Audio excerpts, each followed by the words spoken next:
Hello, hello, hello. I'm so excited tonight. I have a wonderful opportunity, and it's opportunity to have a conversation with none other than my oldest sister. Her name is Naomi Harris-Hines. She's a psychologist and brilliant. I never told her that publicly. I may regret it later, but at least I'll put it out there now. I think she's one of the brilliant person I've ever been around. She studied, and I'm delighted that I have the opportunity tonight to have a conversation with her about some really important matters. So call a neighbor, call a friend, let them know that we are about to have a conversation right now, and we're going to be talking about the sudden breakdown of normalcy and talking about generational trauma.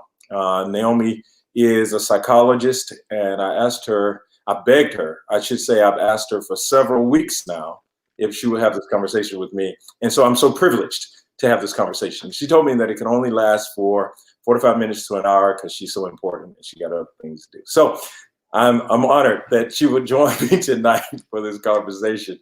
It's going to be fun, it's going to be informative, and it's going to be educational. And I think that it may be something in this conversation for you or for someone in your family. So will you please like and share? Please, if you see anything or hear anything that you want to ask further questions about, put a question or comment in the comment section, and we'd like to pay attention to it. We want to feel your energy. We want to know that you're there, and we are here to talk to you. And folks are saying, welcome, Naomi. Well, thank you. You remember Georgia? We all went to LaGrange College together, Georgia. Yes. And well, she just said, hey, Naomi, you're so beautiful. Well, So thank you. Georgia. Georgia like a sister.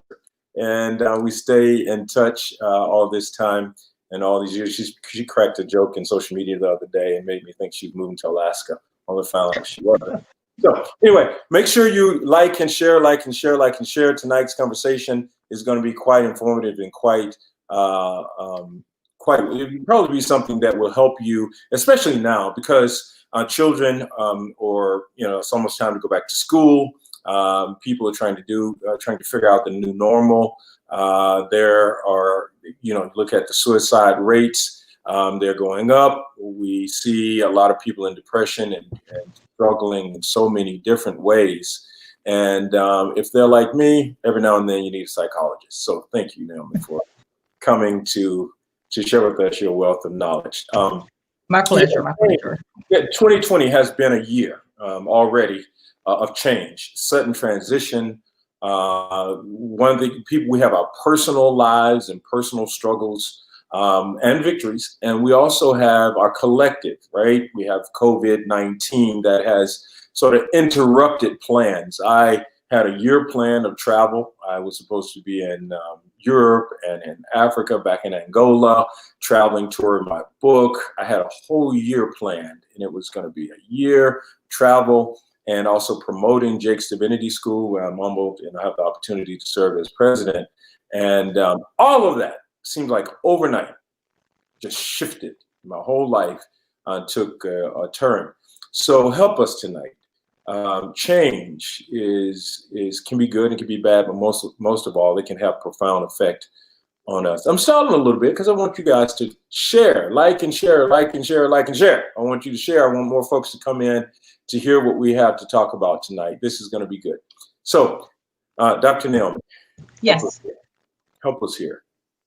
So we hear oftentimes the term sudden breakdown of normalcy. What is that? A lot of fancy words, right? So what is it really saying? It's anything that causes a change or a disruption in our routine or our ritual.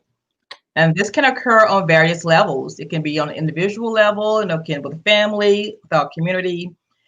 For an example, we have tragic or sudden deaths. That's a breakdown of normalcy. It could be due to terroristic acts or shootings. We hear so much about the shootings in the Black community. It can be family, friends, celebrities.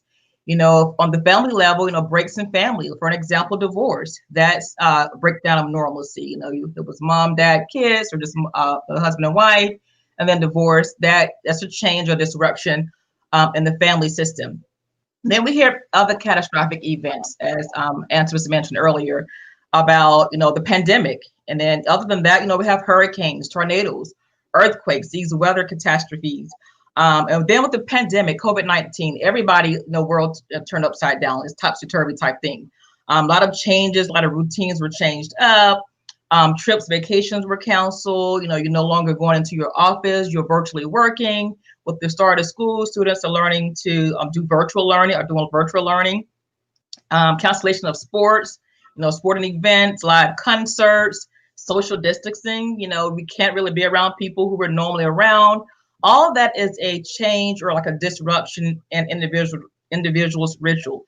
We as humans, we don't particularly favor change, or we find it difficult to embrace it initially. So these are just some changes that can occur, and this is all considered a sudden breakdown. It's called a sudden because it happened. We didn't plan for it. So it wasn't in our schedule. If we had to cancel a trip, it was something different. But March, I know for in the United States, March was a big month. This is when COVID took its turn. Everything started shutting down, closing down. Everybody had to quarantine or wear a mask. That's a sudden breakdown of normalcy. We're not used to wearing masks. Some people are opposed to that. Don't want to step on too many toes there, but that's a sudden breakdown of normalcy. We got a president who doesn't favor it, so he's anyway. Go ahead. So those are just some examples. So, like I said, we as humans, we don't particularly like this change, and we don't embrace it initially.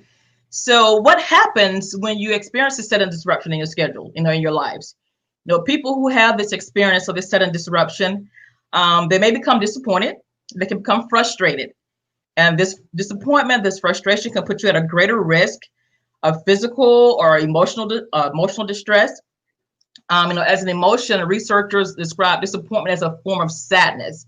So people may begin to feel sad. They may have this feeling of loss. They can't connect with other people.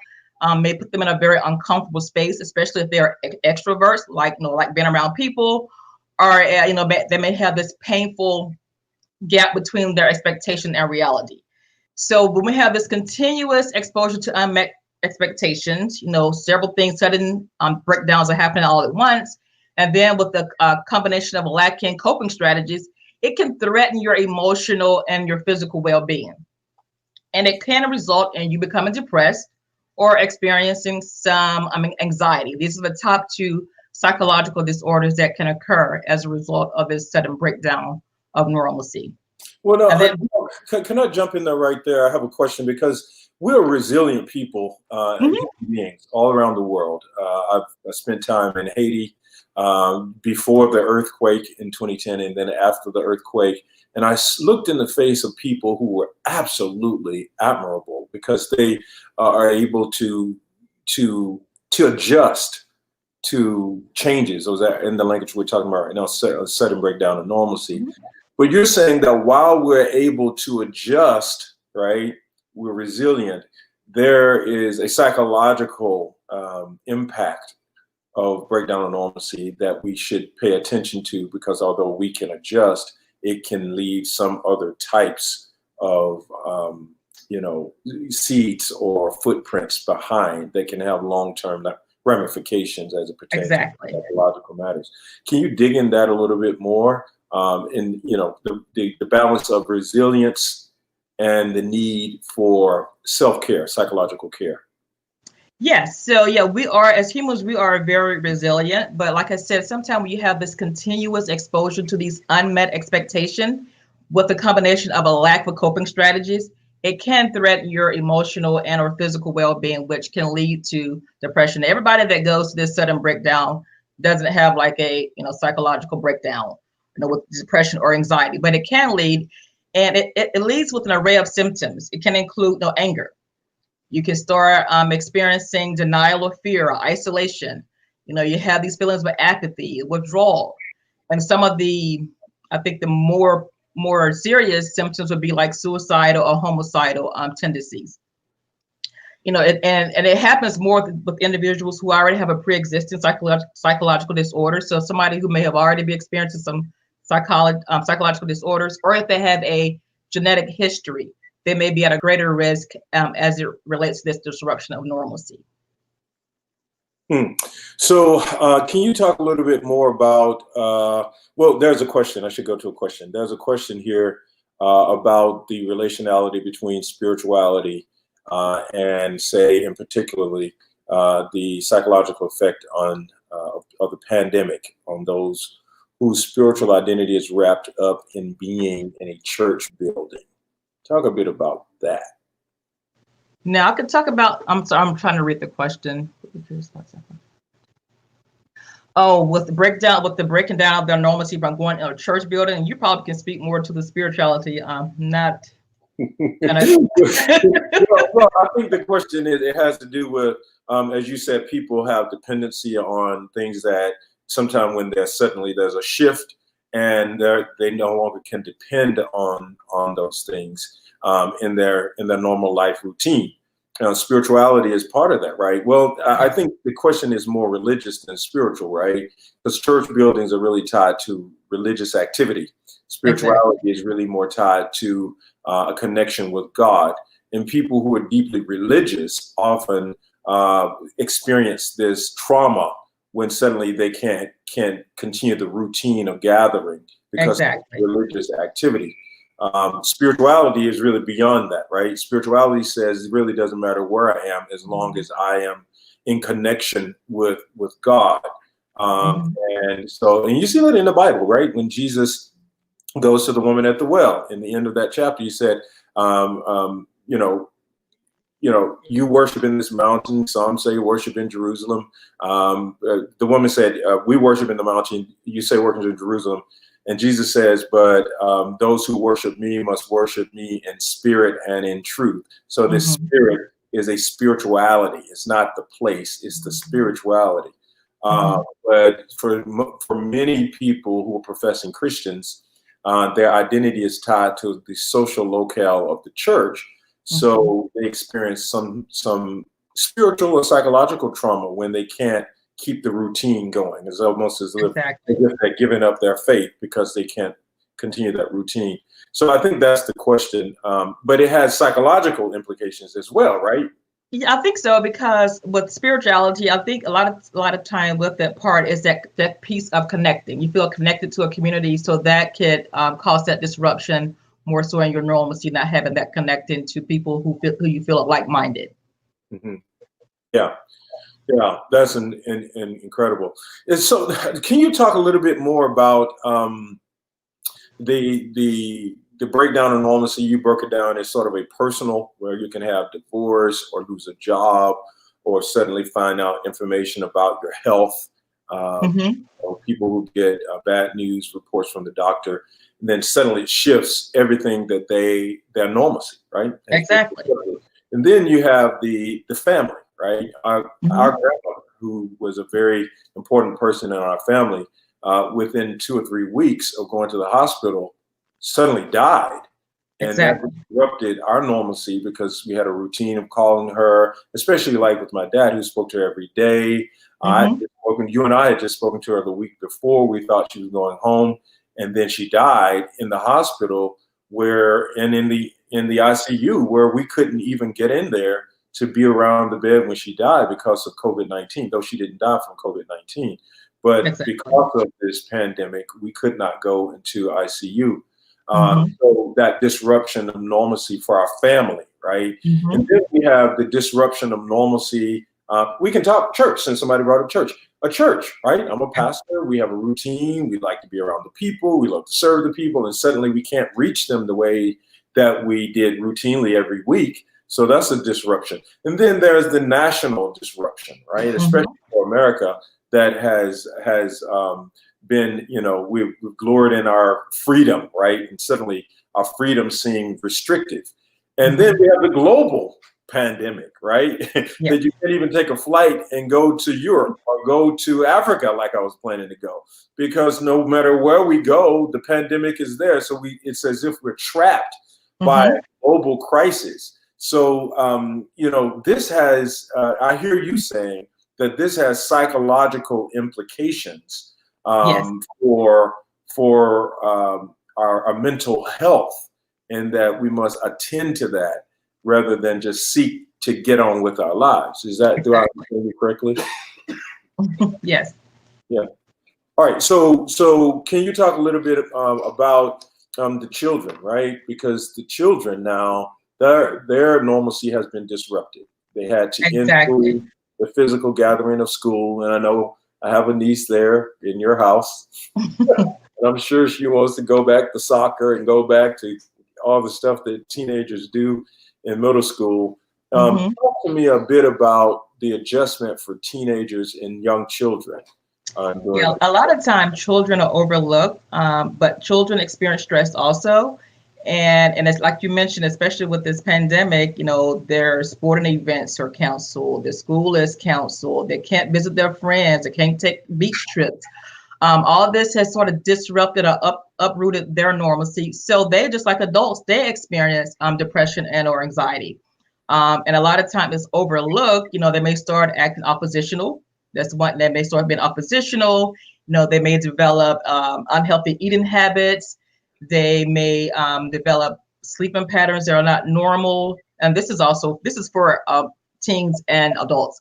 But a lot of time, I think the teens are overlooked. These are some symptoms that they may be experiencing when they are experiencing stress, and it's overlooked. They may be seen as being, like I said, oppositional when they are indeed suffering from stress and or depression. Well, that's interesting. Can you talk a bit about that? Because I think, I used to be a youth pastor and a youth director, work with youth a lot. And I noticed a lot of patterns of behavior that were associated with being teenagers. And sometimes you're right, we think it's oppositional. They just want to be an adult too soon or want to have it their way. But you're saying that sometimes these are indicators of something else that needs to be, that we need to pay greater attention to. So would you say that with the pandemic, that parents out there who are listening and watching the show, that they will see some of this behavior exasperated because of the pandemic? You may see some of that, and I failed to mention one was rebellion. You may see your teen rebelling more. These are moments that you need to take these as teachable moments and sit down and have a conversation with your child to see what is exactly going on. Because especially if it's out of the normal, this is not their normal, their normal being, then something definitely is going on. And this is when conversations need to be held. And it may be difficult because the adults, are also going through anxiety and or depression. But if it keeps going on and on and on, this is when the family can go into like family disruption. The family can be really disrupted. If it's a husband and wife, they can start a lot of emotional detachment. The child can be emotionally detached. They're all in their separate rooms, doing their separate things, start rebelling, like I said, start acting out. So this is when family conversations, these discussions need to be had. And listening to the teen and seeing what is exactly going on with him or her, because they have feelings too. They're humans too. They have feelings. So what's the best way to do? Would you suggest that there needs to be more family conversation? Should we just separate from each other for a while and just have our own time, or should we come together and have more? A little both.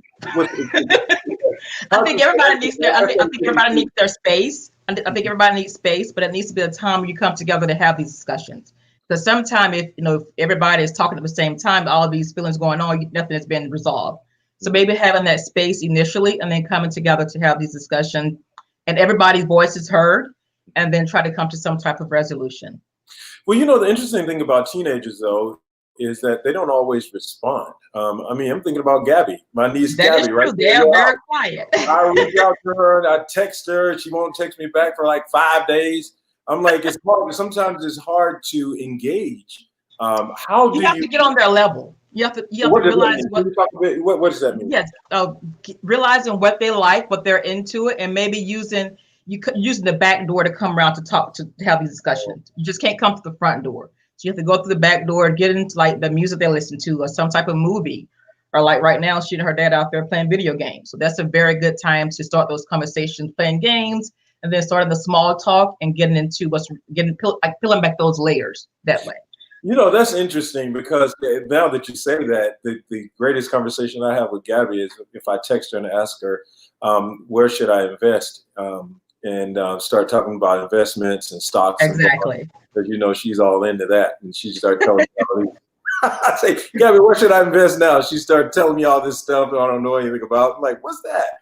And so what you're saying is that you have to, I like that. You said go to the back door. What Don't can do you that. talk a Yes. little bit about more about that? Find out what they like and engage them on the things that they really enjoy, and then Exactly. go from there. And then it's like once you start talking about them and what engaging them in what they like, then planting those seeds about what's really at the core of why they're acting out. You just can't go right in, why are you acting this way? Why are you doing this? Why are you doing that? Like I said, it's talking about things that are interested to them. So you're gonna have to listen, a lot of observation to see what are they really into. Great. Thank you so much. That's good wisdom for parents out there and uncles out there and aunts. Listen, we have a question here from Georgia. What would be good, healthy coping mechanisms for those of us in healthcare, especially in the ED or ICU? Oh, that's a good question. That was my next point. I want to talk about coping strategies or ways to, start the healing process when you're experiencing this breakdown of your normalcy or you're experiencing this distress. So I guess I'll talk in general. That was Georgia, and then more specifically, if more questions are needed about specifically about the healthcare. So the first thing I said, coping strategies, and this is with any healing process, is first acknowledging that you're experiencing some type of distress. And a lot of times that's the hardest part.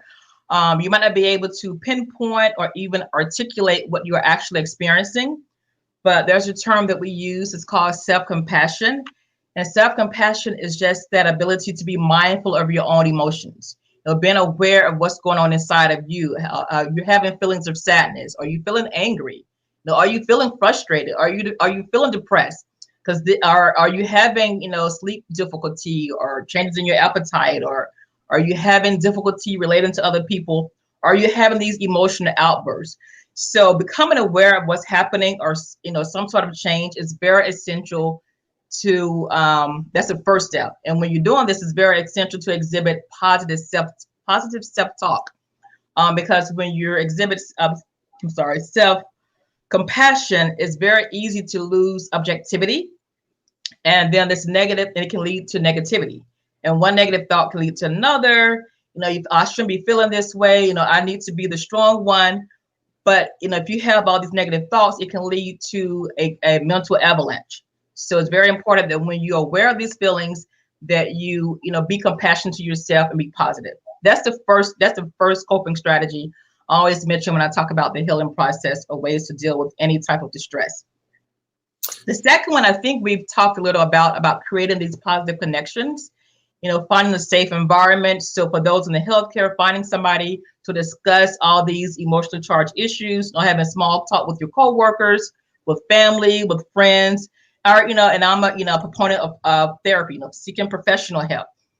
Abraham Maslow, I always allude to him. He was a great psychologist, and he developed this hierarchy of human needs. And he proposed that there are 5 levels, and one of the human's greatest need is to connect with other people in a positive way. And he called that the sense of belonging. We have those feelings of loneliness. It's extremely destructive to our body as well as to our mind, and it can lead us to having, worse health conditions, or it can even lead to early death. So, with that stress, that lack of calm, or that break in normalcy, it can contribute to loneliness, and it tends to make us very self-centered. When you think about it, as a healthcare worker, if you're familiar with the, oxytocin and natural opiates that we release when we connect with people, it sort of exert that calming influence in our bodies. Knowing that we have the support of other people can be very soothing. So when we're faced with adversity or faced with distress, research suggests that our relationships, our community have a very important role. They play a very important role in our resilience. So first of all, being aware of our feelings, practicing positive self-talk, creating those positive connections. And then last but not least, you have to exhibit self-care. Often when you're stressed, going through the stress or pain strikes, self-care takes the back seat. During these stressful periods in our lives, we tend to focus outward, especially healthcare workers. You're caring for other people. You have a tendency to disregard your inner life, ignore your own needs and limits. But it's during these times, these difficult times, that we need to care for ourselves the most. And a lot of people think, that's been selfish. If you don't take care of yourself, who's going to take care of the people you're taking care of?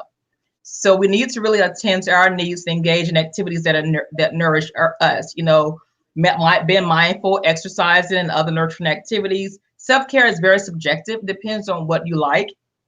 Self-care not only helps us feel better, it also helps us function at our best so that we can help other people. It replenishes us, it boosts our energy, it provides clarity. So self-care is just, it supports our health and our well-being. So those are three very basic things that I would suggest as far as coping strategies to start the healing process when you're experiencing this breakdown in your normalcy or experiencing some type of distress. I told you guys she's brilliant. So thank you very much. I learned a lot right there. Thank you for that lecture. Now, someone here something that is very interesting. Positive connections are extremely important, as equally important as cutting out of negative connections. Can you speak to that a little bit? And I think this is so important. The comment is about connections, but I'm thinking about the news, for example. I'm thinking about social media.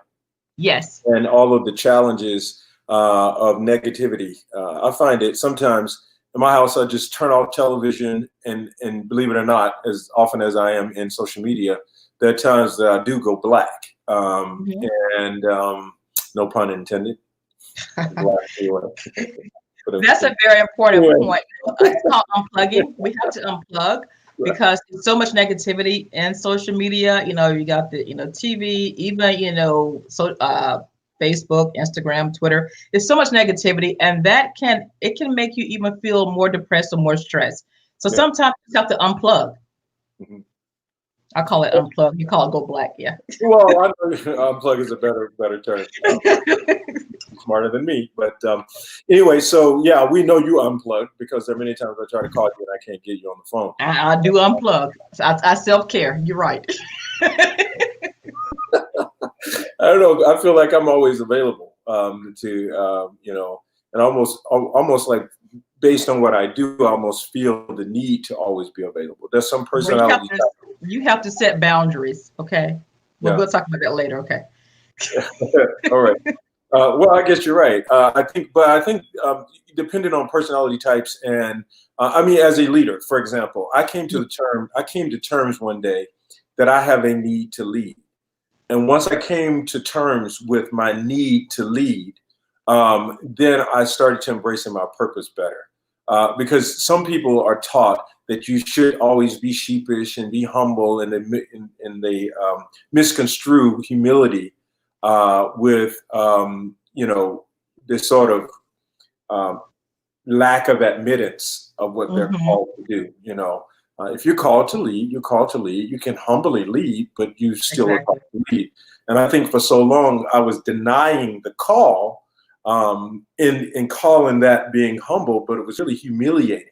It was humiliating to the point where I wasn't feeling like I was walking in my purpose until I had to embrace the need to lead. Now, when I embraced the need to lead, then trying to establish boundaries as a leader became difficult, and still are difficult. It still is difficult for me. I mean, for weeks in a row, every single day, I'm getting text messages, inbox, phone calls, people who kill somebody, people who were shot in the hospital, COVID-19 deaths, COVID-19 illnesses. And there's a side of me that felt that I have to be present for all of this negative news. And then it became it started to becoming traumatic. Can you speak to those of us who have gifts and callings that put us in positions to help and support others, and we don't know where the boundary is because we don't want to neglect the call? I think the problem with individuals like that, they feel like they are being selfish, but they're not. Because like I mentioned earlier, in order to care for other people, you have to nourish yourself. You can't give to others. You have to pour within yourself in order to give to others. So if you look at it that way, if you pour from an empty pitcher, nothing's coming out. So you have to fill yourself first in order to fill others. So I think if you look at it that way, and I know it's easier said than done. It takes practice. It takes time. And that's with any healing process. It takes time. But I think that's a very important piece. You have to realize that you're not being selfish, but you're trying to replenish yourself so that you can help others. So you have to unplug. You have to set those boundaries to attend to your need, so that you can attend to other needs. Thank you. This is very helpful. I want to pivot to something else because our time is limited. I want to talk about generational social trauma. I was reading an article from 2015. It was an article on generational trauma as a result of the Holocaust, and it says at the article something like, generational trauma as a result in the life and generations of Holocaust survivors. And I couldn't help but think about African Americans, right, in generational social trauma. I was thinking about people whose life for generations have had to deal with abuse, or people in parts of the world that have endured earthquakes and hurricanes, and that have just been traumatic. The news media went on, but they had to live with that chaos and impact that they may have created for the children and generations to come. So can you talk a little bit about that? Is it possible to have generational social trauma, or is it just a figment of imagination? Well, no, okay, you think about this. We pass down all kinds of things to our children. We pass down genes, we pass down traits, we pass down personality types, we pass down behaviors. You've heard the saying that children are like sponges. So and that's true, they are like sponges. They continually seek outside of themselves to develop their normal. So they're constantly looking, they're constantly learning, they recreate what they see, and these brain patterns are formed. So children start to build on who they are based on the environment that they are recreating around them. So this is where this term, generational social trauma comes into play. If you look at it, it's really just maladaptive behavior and patterns that are passed down from parents to their children. And then the children pass it down to their children. It keeps going, generation to generation. So in fact, this trauma may be inherited. Some studies have shown that, those experiencing trauma, it may leave a chemical mark on a person's gene, and which is then passed down to future generation. This mark doesn't cause a genetic mutation, but it does alter the mechanism by which the gene is expressed. And this alteration is not genetic, but it's a term that we call epigenetic. And this is the science of gene expression. So you think about genetics. So in your DNA, it's a written permanent marker. It can't be changed. It can't be erased. So that's the genetic part. Epigenetics is written in pencil. So this is how our genes are expressed, and this can change. Thus, we change or fine tune throughout our life. So epigenetics is this interface between nature, this is the genetic part, the part you inherit from your parents, and then nurture, your life experiences. So generational trauma, it's like an accumulation of neural networks in the brain that are established by patterns and behaviors and our hormones. And this trauma can be a very difficult thing to heal. We talk about trauma. It can be very difficult to heal. The more ingrained it becomes in family systems, the harder the chains are to break. So you look at behaviors, look at beliefs, you look at patterns. We often see this recurrence in the previous generation. So these behaviors become, a repetitive part of a system that children learn from, then develop these same neural networks in the brain as the parents did. One last thing I like to say about that is our brains are made up of neurons, right? So we have billions of neurons in there. And one type of neuron that we have is called a mirror neuron.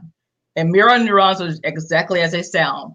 You're mirroring things. So you see something, we often do it back. You take a child, even, an infant. If someone smiles at them, that child will smile back. If we see someone crying, we often feel sad. This is because of the mirror neurons in our brain. The same is true for anxiety and anger. If we see someone highly anxious, our body tends to increase in anxiety. So if children are in a household of high anxiety, they often learn to be anxious. Therefore, anxiety can be generational.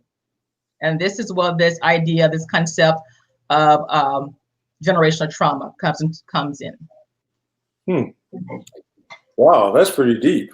So So the implications of that as pertains to, say, um, slavery or Jim Crow Mm-hmm. or Black life in America as we experience it.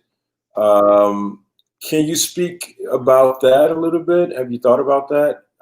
It can't help but think about the social Yeah, I mean, we have now. yeah, because when you talk about, multi-generational or intergenerational trauma, it can be common sources or enslavement, genocide, domestic violence, sexual abuse, and extreme poverty. So you can't help but think about, me being an African American, I can't help but think about the enslavement part piece. And this is like this idea of multi-generational or generational social trauma is like it's like an emerging line of research, and they explore how history and cultural trauma affect survivor children for generations to come. And what they found is that these transgenerational effects are not only psychological, but it can create problems with the family as well as with the culture. I think the first pilot study was done in 2015 by Benzo. He conducted a qualitative study, and he used 45 participants from three generations. So it was three generations of those who suffered from the Holodomor. And this was a man-made famine in the Soviet Ukraine from 1932 to 1933, and it killed millions of Ukrainians. So what he found was when he was there in that area, he found that people were, not trusting of others. They were very he just noticed a lot of different traits that he was very curious about. So what he found was that when he talked with them, that they admitted to exhibiting some very risky behaviors such as food hoarding, overeating, risky health behaviors such as anxiety and shame, which came from the results of their previous generation suffering from this famine, the Holodomor. So they were in this survival mode, and it was passed down from generation to generation.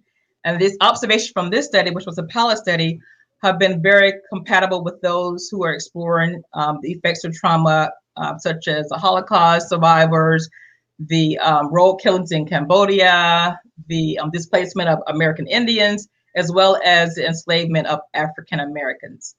Like I said, this is an emerging line of research. The field is still relatively young, but many great strides have been made in understanding like these single episodes of trauma.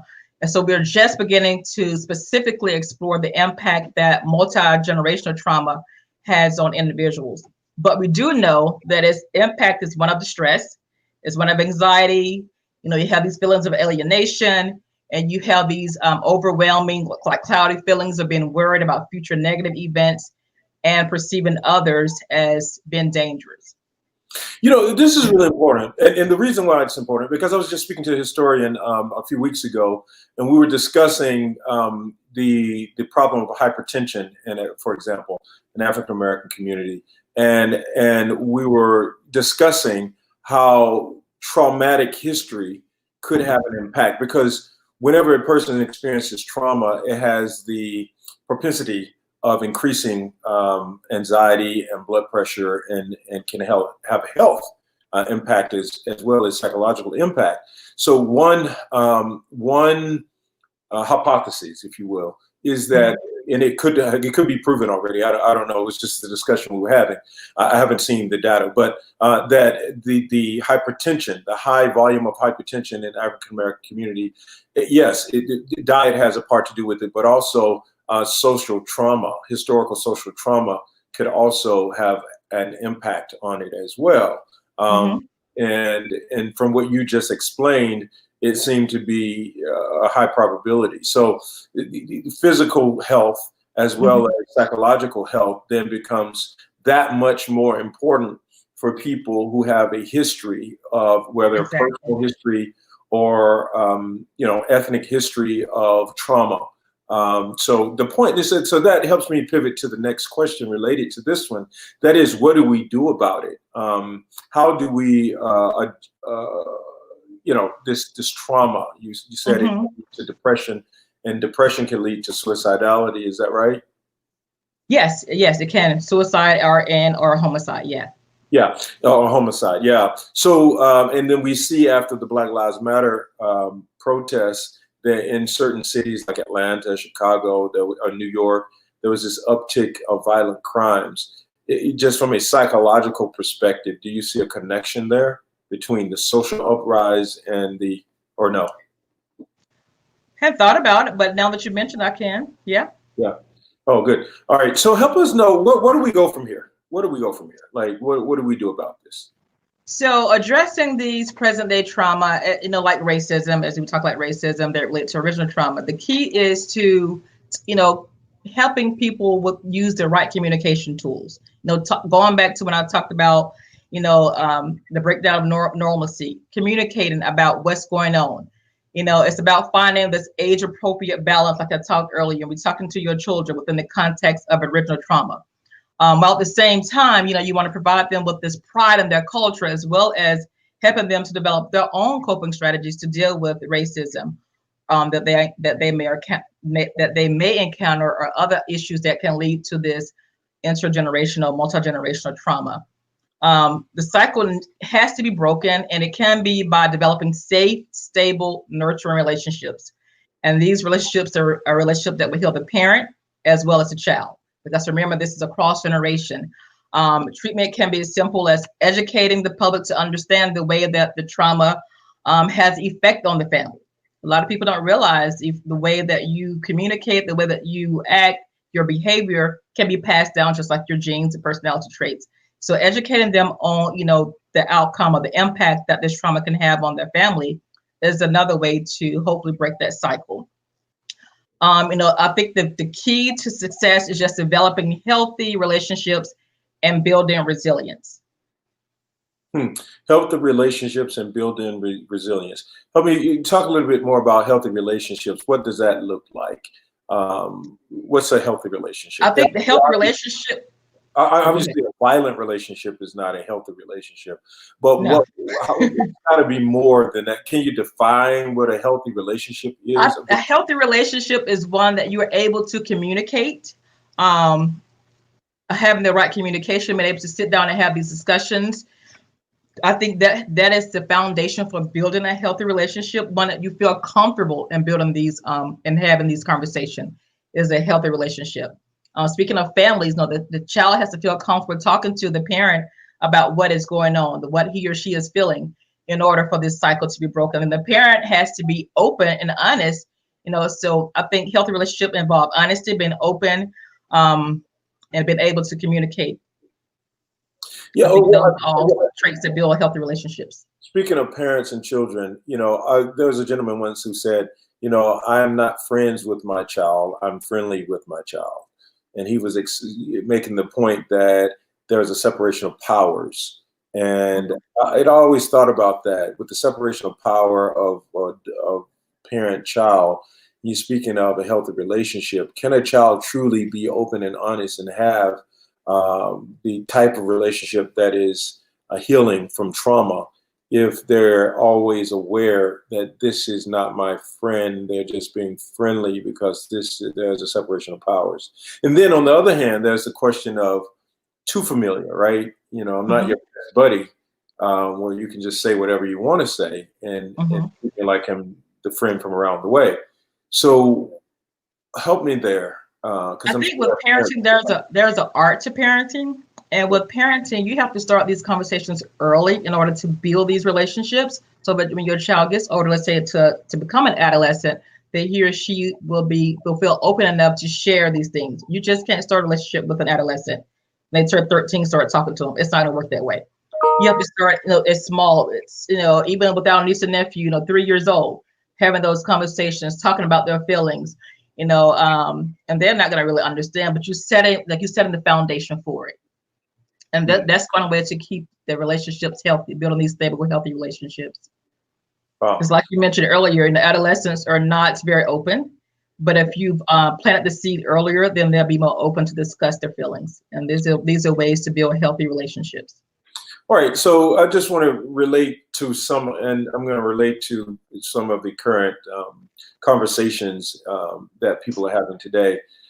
Say, for instance, Black Lives Matter. And there are a lot of young families who want to shield their children from some of the conversations with hopes that it'll all go away and someday they'll never have to really discuss because the kids are too young. What's too young to have conversations about crises, about the threat of something horrific, or George Floyd in particular, or the implications of police brutality, or something like that, right? Rape, for an example, or What is too young? what is too young to have the conversation? Because some people, the neglect of having the conversation could lead to a child, having a sudden awareness someday and feeling as if she or he were not warned about this. I think the beauty of being raised and told how to behave, but having to be honest about the realities of social crisis, prepared for the day when it came, right? But some people don't want to talk about it. No, don't talk about it. Kids go in the back room. Let's not talk about that around them. Should they? Should they not? Personally, I don't think too young. I don't like that phrase. I like using age appropriate. Okay. So it depends on the age of a child. I don't think it's never too young to start these conversations. The earlier the better, but in an age appropriate manner. That's very important. So to talk about race, for example, to talk about race. Yeah, I mean, there are children's books, and when we talk about race, you're probably going to start trying to build their self-esteem. So books are going to, with children that look like them in the book. So it's building their self-esteem. So it's like these subtle ways of talking about race. And as they get older, and this is what I like the term age appropriate, if they're watching, TV, something that they can identify with, that helps build their self-esteem. Then as they get older, you can bring in the topic, racism or different races or different castes, or however you want to phrase it. All right, now I'm going to jump all over the place because we have questions, and there are folks who have asked some questions, and I skipped a question that I'd like to get in. Okay. My question is, so because this crisis is often turned into a political issue, right? Talking about the pandemic, how about dealing with family and friends who are hostile? Just because we have a difference of opinion, I feel that relationships are in jeopardy. Help. So this is COVID-19. This is the social uprise, everything we're dealing with right now. It's become, for some people, it is life. And for other people, it's a political issue. And that's why I really hate to take something that people experience as everyday life and make it a political issue and then say, let's not talk about politics. It's like, it's life for some people. There are people who really died from COVID-19. I know some of them. There are people who've been sick and still sick from COVID-19. I know some of them. There are people who have been shot by police and survived. I know some of them. There are people who've had some traumatic experiences in this generation with racism. I know some of their stories. So to now say, oh, it's politics, is an insult on people's everyday life. So this question is, so because the crisis is often turned into a political issue, how about dealing with people, family and friends who are hostile because they see it as a political matter when it's a matter of everyday life? And so the person is saying, just because we have a difference of opinion, I feel the relationships are in jeopardy. Talk about that. So from what I'm understanding from this question, they're in a crisis and their connections or family and friends, but these families and friends become hostile. So how can this person deal with that? My best advice is to try to seek those positive connections. Again, I go back to positive connections. If it become hostile, these are situations that you may have to distance yourself from in order for your sanity. And again, people might look at it as being selfish, but it's all about self-care. I've come to a point in my life where it doesn't matter. We have different, and you can have differences of opinion as long as it's in a non-hostile, manner. But if it becomes hostile, this is when you have to distance yourself. And sometimes I'm sorry. when it's family and friends, sometimes it's difficult to distance yourself and still feel I agree. of family, because part of self-care is being connected with your family, right? Well, family or just positive people. So sometimes family can be your worst enemy. So maybe just positive individuals. Yeah. Are there undertones there of implications? Oh, no, none here, none whatsoever. I wasn't sure how to take that comment. No, that's great. That's so good. That's so good, though. You're right. Sometimes for self-care, for long, because you have to think of yourself as not a moment, but on a journey. If you can think of yourself as a moment, then you need everything now. But if you're on a journey, sometimes you need this, and sometimes you need that. Exactly. And sometimes you need to distance from people who you're close to. And sometimes you need those folks around. So you just almost have to know, and that's a real important lesson. This is tremendous. Can you talk a little bit more? Do you have anything else you'd like to tell us about generational social trauma and how we coping mechanisms to overcome it? Because a lot of people now are saying, okay, we've talked about these issues ad nauseum, and I still don't think we've talked about them enough. But for some people who have heard a lot, they want to know, okay, what now? What do you do now? Mm-hmm. So help us understand what can we do to make society better when there are so many people who are experiencing trauma all around? It's not easy. It's sometimes easier said, when you're trying to heal yourself. But I think the first thing we have to do is transform our mind. Have that transformational mind. Sounds like a scripture. I'm sorry. Sounds like a scripture. Are you preaching now? I don't have that calling. I can, but I won't now. So transformational mind is the first thing. You have to change your mindset. In psychology, we talked about fixed versus growth mindset. So we have to have that growth mindset, not be so fixed on the old way of doing things, but thinking outside the box type of thing, and then building these new habits. And then when we build these new habits, we have to observe reality without projection. And it's work. It takes a lot of effort. Yeah, you moved past some good stuff. You said you have to observe reality without projection. Observe reality without projection. Unpack that a little bit. There's something there. That means what does that mean? So you make an observation, observe life as it is, and not making any projection onto other people. So that is so important, though. That is so observing life for what it is. Because you talked about earlier. You talked about being positive to speaking positivity to oneself. Mm-hmm. Is it possible to get positive self-positive reinforcement confused with making light of reality? You know what I mean? I've seen people who evade what is right, for substituted comments. Like, I'm sick, and you say, I'm healed, and I'm not sick. That's a very religious thing to say. And it's on the one hand, it's a positive thing because it boosts my mood to believe that I am not healed. I'm sick. I mean, I'm not sick. I'm healed. That the poor say I'm rich, that sort of thing. But only so long can you live in that sort of boosting yourself with that statement when you have not really observed the reality. As you you have to see life as it really is. We're going through this breakdown of normalcy. I'm feeling sad. Okay, I'm sad. How are you doing? Oh, I'm doing well. No, you're not. So speaking positivity to oneself should not usurp the need to admit how one feels. Yes, you want to admit how you feel first. That's the awareness. And then you try to overcome that. But the first step is, you have to admit it first. You have to observe reality. Yeah. And it's work. It takes effort, but, if you do this, if you do these things, you can have a great impact on your life in a positive way. It's sort of like, you have a sore. In order for it to get better, it hurts. In order to get better, you have to put alcohol on the sting. That's the same thing with this trauma. Wow. It may sting initially, but then you'll heal. That's good. That's good. That's so good. And then you said without projection. What does that mean? Without projection. Without projection. Yeah.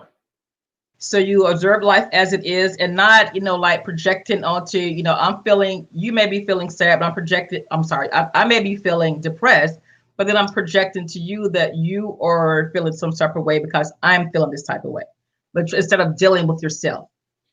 Oh, wow. So it's this idea of suggesting that I am this way. It's the same thing as we used to call, shifting the buck. I'm feeling this way because. Yeah, exactly. Yeah. It's the same, that defense mechanism that Freud talks about that projection.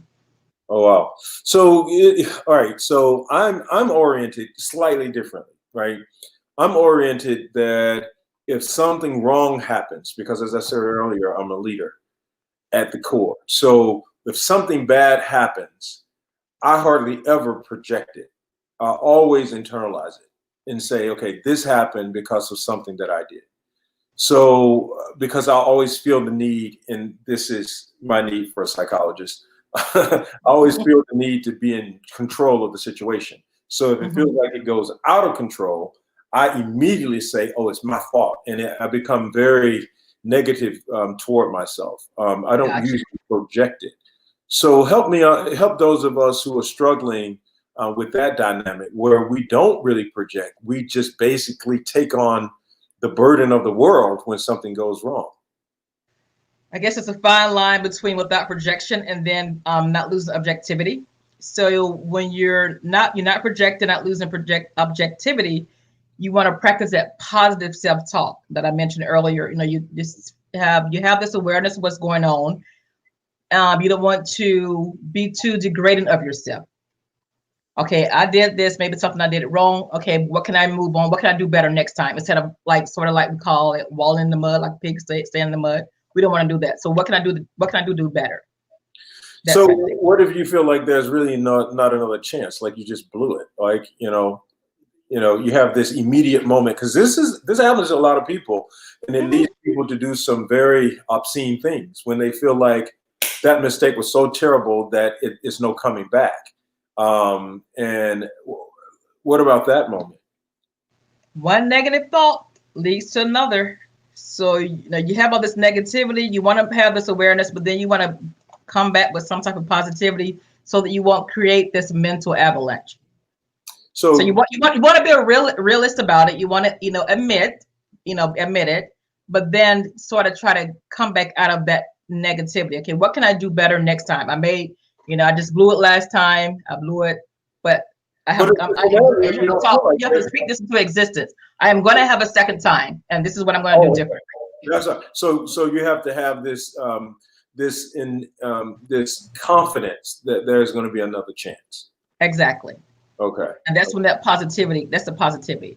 Mm-hmm. Isn't that amazing how sometimes life can feel as if it pushes you so far on the wall that there is no other chance? But what you're saying is that part of self-care is to believe that no matter how bad things get, there will always be another chance. If at first you don't succeed, try again. You can. Hey. So now, this is good. Now let's talk a little bit more about the generational trauma. How can we help our generation to overcome so many traumatic occurrences, whether it's COVID-19, whether it's slavery, whether it's Holocaust, whatever it is? How do you take the negativity and turn it into something positive? What do you do? I think the one way you can turn negativity into positive is try to pull a positivity out of it. Out of this, what happened? So let's take COVID-19, for example. Look at it all. This pandemic been all negative, but maybe this is a time you were able to do, very vaguely speaking, maybe some house projects or spending more time with family. So try to bring it. We call it reframing in psychology. Try to reframe that negative into something positive. So this happened, but because of this, if this did not happen, I wouldn't be able to do this. So looking at it that way. Oh, that's tremendous. Yeah, reframing. That's a good thing right there. In fact, that's a good way to bring our time to a close.